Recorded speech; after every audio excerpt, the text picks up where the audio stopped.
பாத்தீங்கன்னா நாங்க சமைக்க வந்திருக்கோம். சமைக்க வந்த இடத்துல பாத்தீங்கன்னா எங்களுக்காண்டி கல் ஆல்ரெடி இங்க இருக்கு. இதை யூஸ் பண்ணலாம்னு இருக்கோம்.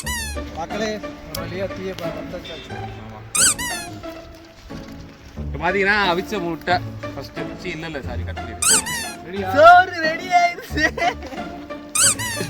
பிரியாணி செலவுகள் பாருங்க.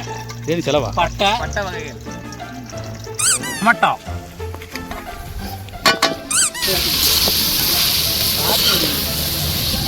சிக்கனை போட்டு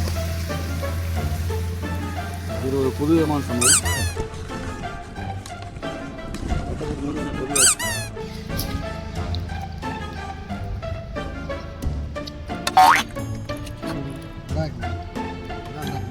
கறி பார்த்தீங்கன்னா அப்படியே செம்ம நல்லா அப்படியே அம்மளா கூட வெளியே வரல, நல்லா இருந்திருக்கு. தண்ணி போடுற மாதிரி போயிட்டு காமிச்சு.